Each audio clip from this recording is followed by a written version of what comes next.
وسلم على رسوله الكريم أما بعد فأعوذ بالله من الشيطان الرجيم بسم الله الرحمن الرحيم قال الله تعالى في القرآن المجيد وَإِذَا مُصِيبَةٌ قَالُوا إِنَّا لِلَّهِ وَإِنَّا إِلَيْهِ رَاجِعُونَ صدق الله العظيم وصدق رسوله النبي الكريم ونحن على ذلك من الشاكرين والذاكرين والحمد لله رب العالمين.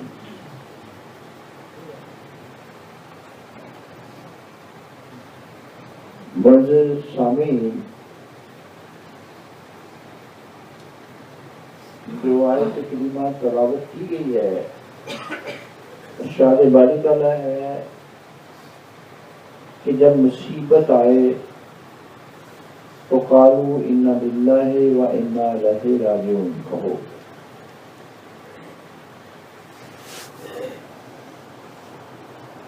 اس دنیا کے اندر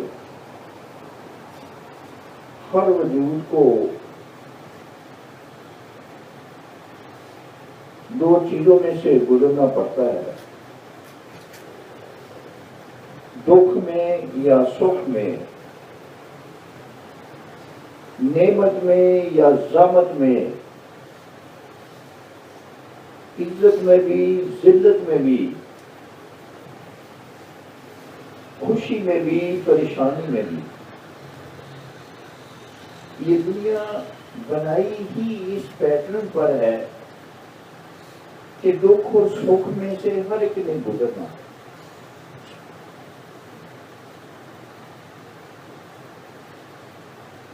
اگر دکھ نہ ہوتا، تکلیف نہ ہوتی، پریشانی نہ ہوتی تو خدا کی طرف کوئی بھی نہ آتا، سب اس کو بھول چکے ہوتے. مثلا بچے کو ماں کے رحم میں کون حمل ٹھہراتا ہے؟ اللہ تعالیٰ ہی ہے. بہت سے میاں بیوی ٹھیک ہیں، بچہ نہیں پیدا ہو گیا، اس بچے کی ماں کے پیٹ میں حفاظت کون کرتا ہے؟ اگر وہ پسند نہ کرے تو مس کیریج ہو جائے، ابارشن ہو جائے، مہینے میں، 2 مہینے میں، 4 مہینے میں، 6 مہینے. جب بچہ ماں کے پیٹ سے باہر آ جاتا ہے، اس کو زندگی اور اس کی حفاظت کون کرتا ہے؟ اللہ تعالیٰ ہی تو کرتا ہے. اگر وہ نہ چاہے تو بچہ پیدا ہوتے ہی 1-2 سانس لے اور وہ ختم ہو جائے. ایسا ہوتا ہی. جب بچہ اس دنیا میں آتا ہے، ہر کوئی اس کو اپنا لیتا ہے. ماں کہتی ہے یہ میرا بیٹا ہے، دادا کہتا ہے یہ میرا پوتا ہے، پھوپھو کہتی ہے میرا بھتیجا ہے، خالہ کہتی ہے میرا بھانجا ہے، نانی کہتی ہے میرا نواسہ ہے. سب اسے اپنا لیتے ہیں. اور وہ جس نے بھیجا، جس کا ہے، اس کا کوئی نام ہی نہیں. جس نے بھیجا ہے، جس کا ہے، اس کا کوئی نام بھی نہیں دیتا. بھول جاتے ہیں، خوشی میں ہی بھول جاتے ہیں کہ یہ ہمارا ہے. اور بچے کے جو بچہ بڑا ہوتا ہے اس کے اندر بھی احساس پیدا ہوتا ہے میں ان کا ہوں، یہ میرے ہیں، یہ میری امی ہے، یہ میری نانی ہے، یہ میری دادی ہے، یہ میرا پاپا ہے. بچہ ان میں گم ہو جاتا ہے، وہ بچے میں گم ہو جاتے ہیں، خدا غائب ہو جاتا ہے. اللہ تعالیٰ کی ذات پھر اپنی یاد دہانی کے لیے کیا کرتی ہے؟ وہ بچہ بیمار ہو جاتا ہے،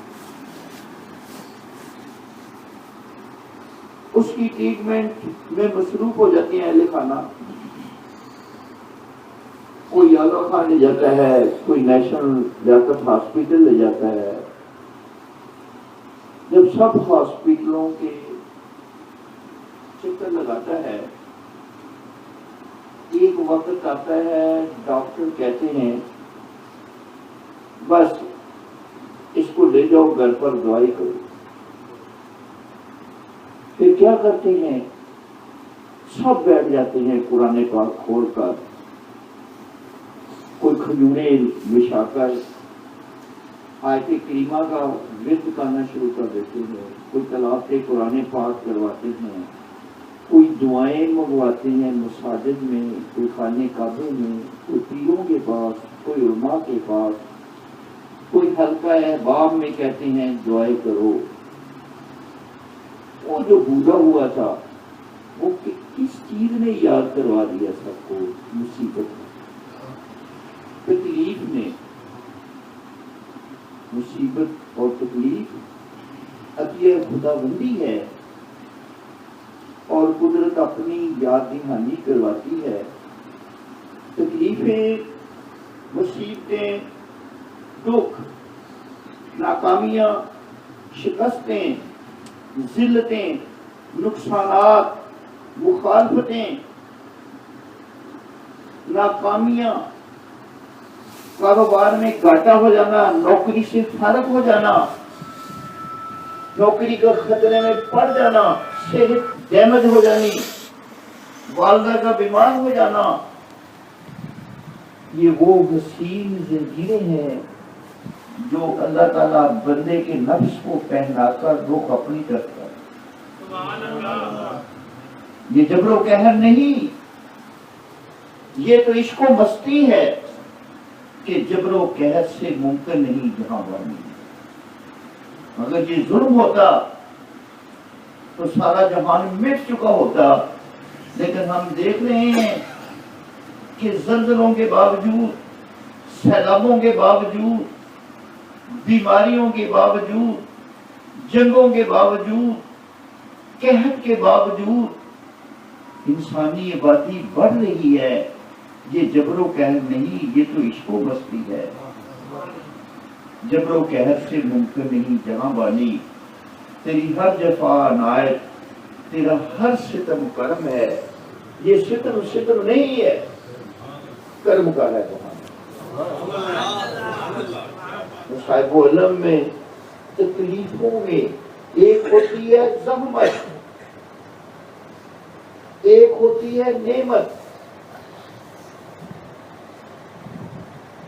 بیٹا نعمت ہے، اگر اس کی تربیت اچھی نہ کرو، یہ بری سوسائٹی میں جانا شروع کر دے، نشہ کرنا شروع کر دے، ڈاکے چوریاں کرنا شروع کر دے، تھی تو نعمت، لیکن طرز عمل نے زحمت بنا دی.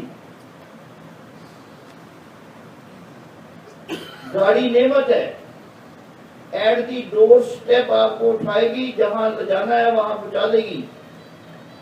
لیکن اگر اس گاڑی کا مس یوز کریں، شراب نوشی کے لیے دوستوں کو لے جائیں، اگر اس میں فحش عورتوں کو بٹھا کر رنگ رلیاں منانے کے لیے لے جائیں، اگر اس گاڑی کو ڈاکہ زنی چوری کے لیے استعمال کریں، تو گاڑی ہے تو نعمت، لیکن مس یوز کی وجہ سے ایکسیڈنٹ ہو گیا اور ساری سواریاں اور گھر کے مالک ہلاک ہو گئے. تھی رحمت، مگر مس یوز نے اس کو رحمت بنا دیا. مکان نعمت ہے، اس کے نیچے بیٹھ کر اللہ کی عبادت کر سکتے ہیں، ذکر فکر کر سکتے ہیں، لوگوں کو ذکر کی ٹریننگ دے سکتے ہیں، لوگوں کو اچھے کاموں کی ترغیب دے سکتے ہیں، اپنے گھر کو قرآن کی تلاوت کے لیے، بچوں کو پڑھانے کے لیے یوز کر سکتے ہیں.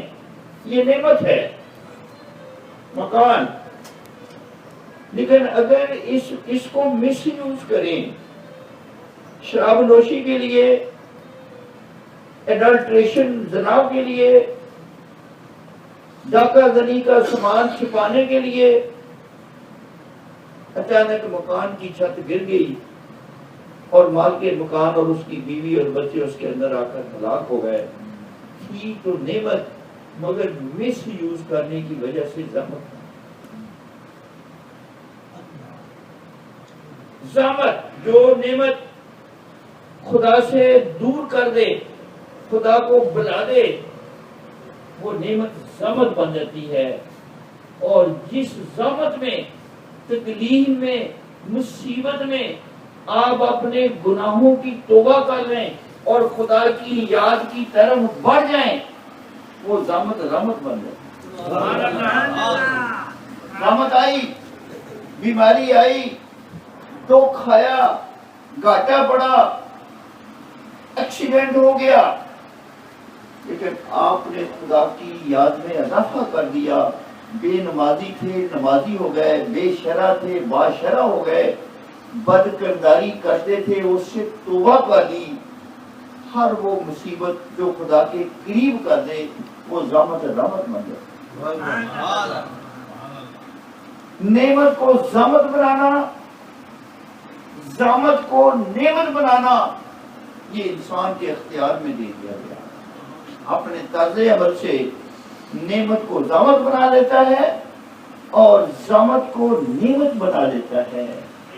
یہی اس کا ٹیسٹ ہے اور اس ٹیسٹ میں اس کو سرخرو ہونا چاہیے. حضرت ایوب علیہ السلام پیغمبر ہوئے ہیں بنی اسرائیل میں. ہم بیش 1 لاکھ پیغمبر ہوئے ہیں، ان میں سے ایک حضرت ایوب علیہ السلام بھی ہوئے ہیں جن کے جسم میں کیڑے پڑ گئے تھے. باغوں بہاریں تھی ان کی، مال مویشی تھے ان کے، مکانات تھے، اولاد تھی، بیٹے تھے. ابلیس نے کہا یا اللہ اگر یہ بندہ تیرا تجھے یاد کرتا ہے تو اس کی فصلیں اور کھیتیاں اور باغ بھی تو لہلا رہے ہیں. اللہ تعالیٰ نے کہا اوکے ہم اس کے باغ تباہ کر دیتے ہیں. باغ تباہ کر دیے، پھر بھی ایوب علیہ السلام اللہ کی یاد میں لگے. پھر مسٹر ابلیس نے کہا، ڈیول نے، کہ زیادہ اس کے جانور تو ہیں، مویشی تو ہیں، اتنے زیادہ فارم ہیں، کیٹل فارم. اللہ تعالیٰ نے وہ سارے جانور مار دیے، لیکن دیکھا کہ حضرت ایوب علیہ السلام اور اللہ کی یاد میں مصروف ہے. پھر کہا کیا ہوا ہے، اس کے بیٹے تو ہیں نوجوان. فرمایا ہم اس کے بیٹے بھی مار دیتے ہیں. بیٹے ہلاک کر دیے. پھر دیکھا کہ وہ اور بھی زیادہ اللہ کی یاد میں لگا. پھر کہا کیا ہوا ہے، اس کی اپنی صحت تو اچھی ہے. اللہ تعالیٰ نے کہا اوکے ہم اس کے جسم میں کیڑے ڈال دیتے ہیں، اس کو بیماری میں مبتلا کرتے ہیں، جسم اس کا گال دیتے ہیں. جسم گل گیا، زبان پر کیڑے پڑ گئے، اور جو کیڑا گرتا تھا اس کو اٹھا کر پھر اپنی زبان پر رکھ لیتے تھے کہ تیرا رزق تو اس طرف ہے، تو کہاں جا رہا ہے. جفا بڑھتی گئی، وفا بڑھتی گئی. جفا بڑھتی گئی، یہ جبر و قہر نہیں، یہ تو عشق و مستی ہے. جفا بڑھتی گئی، وفا بڑھتی گئی. 10 سال تک اس ازمائش میں سے گزرنے کے بعد جبریل امین کو بھیجا اور کہا مسٹر جبریل ایوب کو میرا سلام کہنا. صحت یابی کے بعد بھیجا اور پوچھا کہ اس سے پوچھو کہ صحت یابی کا حال اچھا ہے یا پہلے جو بیماری کا حال تھا جس میں کیڑے پڑ گئے تھے، جسم گل گیا تھا، وہ حال اچھا تھا. اب تو آپ صحت یاب ہو گئے ہیں، آپ کی سکن بھی بحال ہو گئی، آپ کا رنگ بھی سرخ ہو گیا، کیڑے بھی نہیں ہیں، آپ تنومند صحت مند توانا جوان ہو گئے ہیں. یہ حال اچھا ہے یا وہ پہلا حال ازمائشی حال اچھا تھا جس میں بیماری نے آپ کا حلیہ بگاڑ دیا؟ فرمایا جبریل اللہ تعالیٰ کی ذات کو میرا بھی سلام کہنا اور کہنا وہ جو پہلا حال تھا بیماری والا وہ تندرستی کے حال سے اچھا. فرمایا جب میں بیمار تھا تو 24 آورز میں 24 گھنٹوں میں اللہ تعالیٰ کی ذات ایک دفعہ خود پوچھتی تھی او ایوب تم کیسے ہو، او ایوب تم کیسے ہو۔ تیمارداری بیمار کی جاتی ہے، تندرست کی نہیں کی جاتی ہے۔ جب میں بیمار تھا تو 24 گھنٹوں میں ایک دفعہ ذات باری تعالیٰ اے جبریل تیرے بغیر ڈائریکٹ مجھ سے پوچھتی تھی او ایوب تم کیسے ہو۔ اور جب سے میں صحت یاب ہوا ہوں میرے رب نے پوچھنا ہی چھوڑ دیا، تیری ہر جفا نائت، تیرا ہر ستم کرم ہے، یہ ستم نہیں ہے، کرم کا ہے۔ تو مصائب و علم میں اپنے قلب کی حفاظت کیا کرو، صبر و رضا اور حق تعالی سے موافقت اختیار کیا کرو، مصیبت میں بے صبری نہ اختیار کیا کرو، مصیبت میں حق تعالیٰ کا گلہ اور شکوہ نہ اختیار کیا کرو۔ وہ لوگ فیل ہو جاتے ہیں جو مصیبت میں، آزمائش میں، دکھ میں، نقصانات میں، بیماری میں اللہ تعالیٰ کا شکوہ کرتے ہیں، وہ فیل ہو جاتے ہیں۔ زخم کھا کر آہ کانا نہیں ہے شان درویشی، مرد بے حوصلہ کرتا ہے زمانے کا گلہ۔ مرد بے حوصلہ، کم ہمت، کم ضرب، شکوہ شروع کر دیتا ہے۔ مرد بے حوصلہ کرتا ہے زمانے کا گلہ، ہے بندہ خود کے لیے نشتر تقدیر بھی نوش۔ وہ اللہ کی تقدیر کے نشتر کو شیریں شربت سمجھ کر پی لیتا ہے کہ یہ میرے رب کی طرف سے فیصلہ ہے۔ جنہاں دکھاں وچ دل پر راضی، سکھ ہونا دے والے، دکھ قبول محمد بخشا جی راضی رحمن پیارے۔ جب کسی کا بچہ فوت ہو جاتا ہے، شوہر فوت ہو جاتا ہے، خاوند فوت ہو جاتا ہے، سے کسی کا کوئی عزیز فوت ہو جاتا ہے، وہ چارپائی کے ارد گرد بیٹھا ہوتا ہے، اللہ تعالیٰ کی ذات فرشتے کو بھیجتی ہے کہ جاؤ جس کا میں نے عزیز فوت کیا ہے واپس لے لیا ہے۔ لوگ اس کے پاس تعزیت کے لیے آتے ہیں، وہ آگے سے کیا کہتا ہے؟ تو فرشتے report back to head quarter کہتے ہیں کہ یا اللہ، وہ کہتا ہے جیسے میرے رب کی رضا، میں اس کی رضا پر خوش ہوتا ہوں، میں اس کی قضا پر رضا اختیار کرتا ہوں، اس کی رضا میں میں راضی ہوں۔ وہ لے گیا، میں اس کی رضا پر راضی ہوں۔ تو جب فرشتہ یہ چیز بیک جا کر رپورٹ کرتا ہے ہیڈ کوارٹر اللہ تعالیٰ کی بارگاہ میں، پوچھتے ہیں کہ باری تعالیٰ یا اے فرشتے وہ کیا کہہ رہے تھے عزیز؟ کہا یا اللہ وہ تیری رضا پر راضی تھے۔ تو اللہ تعالیٰ کی ذات قسم کھا کر اس فرشتے کو گواہ بنا کر کہتی ہے میں نے اس بندے کے لیے جنت میں ایک بیت الحمد بنا دیا ہے، یہ بندہ بات کر ادھر آئے گا کہ وہ یہ میری رضا پر راضی ہے۔ دکھ آئے، تکلیف آئے، مصیبت آئے، گھاٹا آئے، ڈیتھ آئے، نقصان آئے، اپنی زبان کو شکوے سے فارغ کر کے شکر کی طرف مائل رکھو۔ اور فیل کا ایک ایسا گروہ ہے جس پر اللہ تعالیٰ کی ذات مصیبتوں کی بارش کر دیتی ہے، فقط اس لیے کہ یہ میرے مجھ سے سوال تو کریں۔ یہ سوال ہی نہیں کر رہے، یہ مانگتے ہی کچھ نہیں، رضا پر ہی راضی ہیں، ٹوٹلی اللہ کی رضا پر راضی ہیں۔ پھر اللہ تعالیٰ ان پر مصیبت بھیجتا ہے، تکلیف بھیجتا ہے، دکھ بھیجتا ہے کہ یہ دستے سوال میری طرف بڑھائیں اور میرا جود و کرم جوش میں آ کر ان کا سوال پورا کر دیں۔ صالحین صدیقین کے درجات کی بلندی کے لیے دکھ، تکلیفیں، مصیبتیں، نقصانات کی بارش ہوتی ہے اور وہ جسم کا ہے۔ قیامت کے دن دو گروہ ہوں گے جنت میں.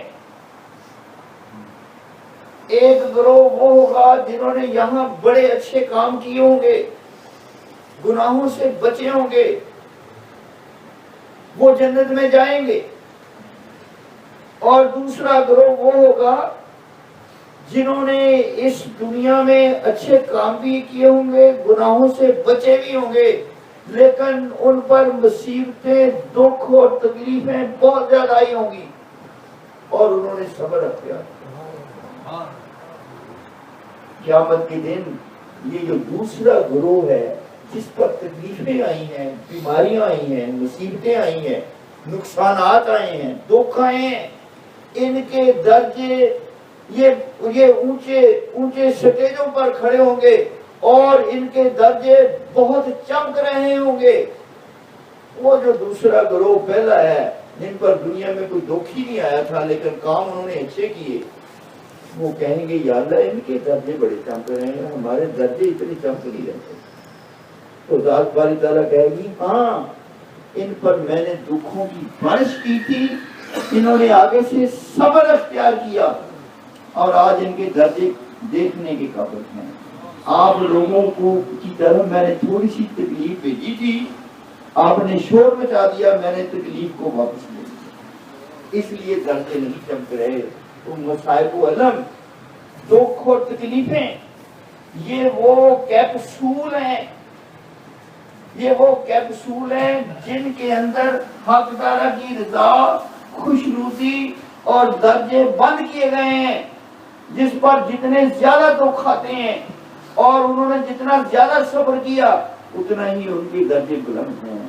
پیغمبر رحمت اللہ تعالیٰ کے محبوب ترین ہستی ہیں اور حضور فرماتے ہیں روئے زمین پر جتنا میں ستایا گیا ہوں کوئی نبی مرسل اتنا نہیں ستایا گیا جتنا میں ستایا گیا. رابعہ بصری کہتی تھی کہ یا اللہ, رابعہ بصری کہتی تھی جس روز کوئی تکلیف نہیں آتی تھی, جس روز کوئی مصیبت نہیں آتی تھی, رابعہ بصری کہتی تھی یا اللہ شاید تو آج مجھ سے ناراض ہے. جس روز تکلیف آتی تھی کہتی تھی میرا رب مجھ سے خوش ہے.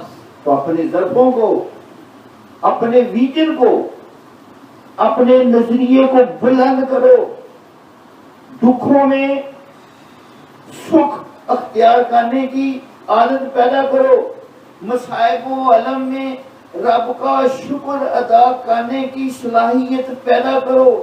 شکوے سے, ناشکری سے, گلے سے اپنی زبانوں کو محفوظ رکھو, خدا کے مقرب بن جاؤ گے, خدا کے مقرب بن جاؤ گے. خداوند تعالیٰ ان دوستوں پر جنہیں وہ اپنا دوستی کے لیے منتخب کر لیتا ہے, شیخ عبد القادر جیلانی بنیاد فتح ربانی میں لکھتے ہیں کہ جب اللہ تعالیٰ کی ذات کسی بندے کو اپنا دوست بنانا چاہتی ہے تو اس پر 40 فرعون باطنی طور پر مسلط کر دیے جاتے ہیں, 40 فرعون, اور ان کو حکم ہوتا ہے اس بندے پر جتنا ظلم و ستم کر سکتے ہو کرو, اگر میرا دوست ہوگا تو قائم رہے گا, کم ہمت ہوگا تو بھاگ جائے گا. تو اللہ کے دوستوں نے جفائے کربلا ہو تو وہ حسین بن جاتے ہیں, بہار مدینہ ہو تو وہ صدیق بن جاتے ہیں. مومن کی تو اس دنیا میں موت لگی ہوئی ہے, نعمت آئے تو شکر کر کے خدا کو لوٹ لیتا ہے, مصیبت آئے تو صبر کر کے خدا کا قرب حاصل کر لیتا ہے. نعمت پر شکر ادا کرنے سے نعمت میں اضافہ ہوتا ہے اور مصیبت میں صبر کرنے سے ان اللہ مع الصابرین معیت الہی نصیب ہوتی ہے. خود اللہ کا ساتھ نصیب ہو جاتا ہے. جو دکھوں میں صبر کرے, برداشت کرے, گلے سے بچے, وہ اللہ کا دوست بن جاتا ہے. ان اللہ مع الصابرین معیت الہی اس کو نصیب ہوتا ہے. صبر اور شکر دو حالتیں ہیں, صبر اور شکر دو کیفیتیں ہیں. ہر دو کیفیت میں اپنا طرز عمل اپنے رب کی طرف مثبت رکھنا چاہیے، مخلوق کی طرف مثبت رکھنا چاہیے۔ حضرت دادا گنج بخش رحمۃ اللہ علیہ، ان کے مرشد ابو الفضل بن محمد حسین ختلی، ابو الفضل بن محمد حسن ختلی رحمۃ اللہ علیہ، ان کے مرشد آخری وقت تھا اور دادا صاحب کی آغوش میں لیٹے ہوئے تھے۔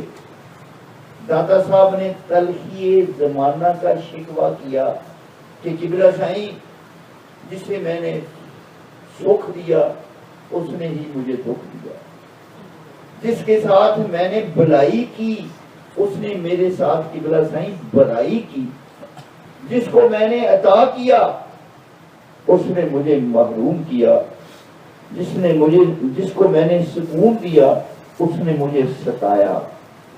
دادا صاحب یہ فرما رہے تھے اور ان کے مرشد ابو الفضل محمد بن حسن ختلی رحمۃ اللہ علیہ ان کے ران پر سر رکھ کر لیٹے ہوئے تھے اور سنتے جا رہے تھے۔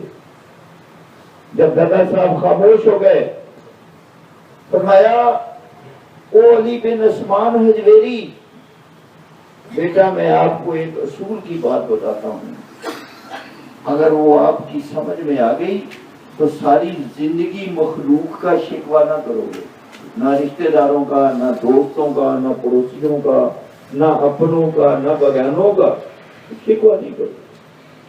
فرمایا یس قبلہ سائیں فرماؤ، فرمایا جو کچھ تیرے ساتھ مخلوق کی طرف سے پیش آئے اس کو کبھی مخلوق کی طرف سے نہ سمجھنا، خالق کی طرف سے سمجھنا۔ سبحان اللہ۔ اگر چلتے چلتے تیرے پاؤں کو ایک پتھر سے چوٹ لگے تو پتھر کو برا بھلا نہ کہنا، چوٹ اس نے لگوائی ہے، پتھر کو تو سبب ٹھہرایا ہے، فاعل حقیقی وہی ہے، اس کا شکوہ کرو گے؟ فرمایا never never never. Dada Saheb فرماتی ہیں اس کے بعد میں نے ساری زندگی کبھی کسی کا شکوہ نہیں کیا، مخلوق کا شکوہ، خالق کا شکوہ نہیں۔ ٹالرنس، برداشت کرو، معاف کرو، صبر کرو، شخصیت اپ سے اپ ہوتی جائے گی، بلند سے بلند ہوتی جائے گی۔ صبر جنت کے خزانوں میں سے ایک خزانہ ہے۔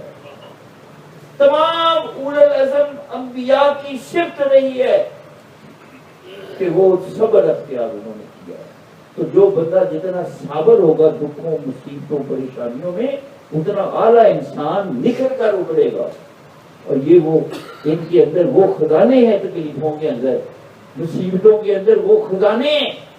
اگر دل کی خدائی کرو تو مصیبتوں کے اندر وہ خزانے جو نعمتوں کے اندر بھی نہیں۔ مصیبتیں تو اللہ کے کرم کے بہانے ہیں بندے کو اپنے قریب کرنے کے، لہذا خدا کے قریب ہونے کے لیے دکھوں کو، مصیبتوں کو، تکلیفوں کو، پریشانیوں کو، رکاوٹوں کو، مخالفتوں کو اپنے سینے سے لگاؤ اور اپنے رب کی طرف مزید بڑھ جاؤ، دفاع کے ساتھ ساتھ مفاع بڑھاتے ہیں، کامیاب انسان بن کر ابھرو گے۔ وما علینا الا البلاغ۔